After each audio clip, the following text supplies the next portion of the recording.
गणपति बप्पा मोरया, मंगल मूर्ति मोरया। 11 दिन पहले हमारी गली में धूमधाम से पधारे थे हमारे प्यारे गणपति बप्पा जी और मैंने संध्या आरती के लिए बनाया था प्रसादम। तो आइए देखते हैं किस तरीके से बनाया था। Hello my dear friends, I hope आप सभी बहुत अच्छे होंगे, स्वस्थ होंगे और सुरक्षित होंगे। तो हमारी गली में पधारे हैं गणपति बप्पा, धूमधाम से इनका स्वागत हुआ। तो आज शाम की आरती के लिए मैं प्रसाद बनाने वाली हूँ।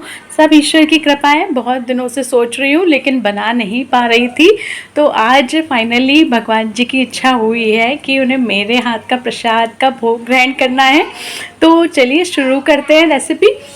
तो चलते हैं किचन की ओर और यहाँ पे मैं आ गई हूँ। अब देखिए स्टार्ट करते हैं हम अपना काम। तो हलवा बनाने के लिए सबसे पहले मैंने निकाली लोहे की बड़ी कढ़ाई। ये कढ़ाई कम यूज़ होती है तो थोड़ी सी जंग बीच में आ गई थी। फिर मैंने रगड़ रगड़ के इसको साफ़ किया, पानी से धोया, उसके बाद सूखे कपड़े से इसको पोंछ दिया। अब मैंने गैस पर कढ़ाई को रखा। फिर मुझे याद आया कि मैंने घी तो निकाला ही नहीं है, तो हलवा बनाऊँगी कैसे। तो फटाफट फ्रिज के पास गई, फ्रिज में से मैंने निकाला मक्खन और मक्खन को कढ़ाई में ट्रांसफ़र कर दिया घी बनने के लिए। और धीरे धीरे ये देखिए मेल्ट होने लगा है और घी बनने का प्रोसेस स्टार्ट हो गया है। कढ़ाई में जब भी मैं घी बनाती हूँ तो बहुत जल्दी बन जाता है, तो इस बात की ज़्यादा टेंशन नहीं थी मुझे। देखिए देखते देखते ये घी बन गया और फिर मैंने गैस को ऑफ़ कर दिया और थोड़ी देर इसको ऐसे ही रहने दिया। अब मैंने 1.5 कटोरी बेसन लिया है और छन्नी में डाल दिया है। अब मैंने इसको छान लिया। मैं हलवा बनाती हूँ तो बेसन, सूजी और आटे को मिक्स करके बनाती हूँ, बहुत टेस्टी बनता है। घी ओवरहीट हो रहा था तो मैंने कहा पहले इसको छान के मैं रख देती हूँ। घी को रखने के बाद मैंने आटा और छान लिया परात में। फिर मैंने सूजी के पैकेट निकाले, 2 आधा किलो के सूजी के पैकेट लिए थे मैंने। 1 किलो पैकेट हो गया था ये। तो 1 किलो सूजी का हलवा मैंने बनाया था, फर्स्ट टाइम बनाया था और अंदाज़ा बिल्कुल भी नहीं था, फिर भी ईश्वर की कृपा से अच्छा बना। फिर घी डाला कढ़ाई में और उसके बाद ये मिक्सचर मैंने धीरे धीरे करके इसमें डाल दिया। कढ़ाई में जब भी हलवा बनाते हैं तो बहुत टेस्टी बनता है। सूजी का हलवा तो कढ़ाई में ही भूनना चाहिए, लोहे की कढ़ाई में जब भी भूनो तो बहुत अच्छा बनता है। तो धीमी आंच पर मैंने इसको भूनने के लिए डाल दिया। एक तरफ गैस पे मैंने बड़ा भगोना चढ़ा दिया, उसमें केसर के धागे डाल दिए। इधर सूजी हमारी भुन गई है और उधर भगोने में जो केसर डाला था उसका रंग भी अच्छे से निकल आया है।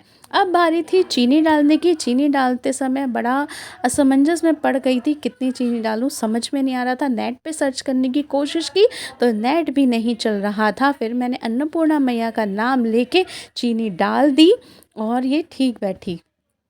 उसके बाद जब चीनी घुल गई पानी में, फिर मैंने धीरे धीरे करके ये भुने हुए मिक्सचर को इसमें डाला। एक साथ डाल रही थी तो ये उफन रहा था, फिर धीरे धीरे करके डाला तो ठीक बैठा। अब मैंने इसको पकने दिया। तब तक मैंने सोचा कि चलो थोड़े से ड्राई फ्रूट्स में काट लेती हूँ। तो मैंने एक प्लेट में काजू बादाम और पिस्ता लिया और उसको कट कर लिया। यहाँ पे मैंने खरबूजे की मींग और किशमिश को वॉश कर लिया। फिर थोड़ा सा घी गरम किया और सारे ड्राई फ्रूट्स को इसमें मैंने रोस्ट कर लिया। रोस्ट करने से अच्छा टेस्ट आता है हलवे में। तो मैंने रोस्ट करके इस सारे मिक्सचर को हलवे में डाल दिया। अब बारी थी हलवे में इसको मिक्स करने की। तो सारा ड्राई फ्रूट्स जितना भी मैंने डाला था उसको अच्छे से मैंने पूरे हलवे में मिक्स कर लिया। यहाँ पर हमारा हलवा ऑलमोस्ट रेडी हो गया था। फिर एक छोटे से कटोरे में मैंने हलवा निकाला और अपने भगवान जी को भोग लगाया।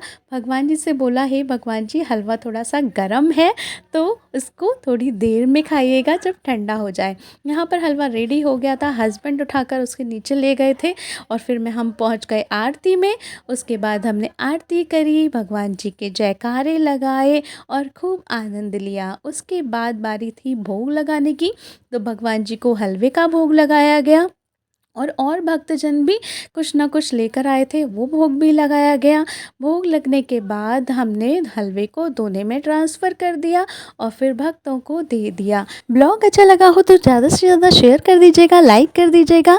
यूट्यूब पर देख रहे हैं तो चैनल को सब्सक्राइब कर दीजिएगा, फेसबुक पर देख रहे हैं तो फॉलो कर दीजिएगा। Thank you, bye bye, God bless you.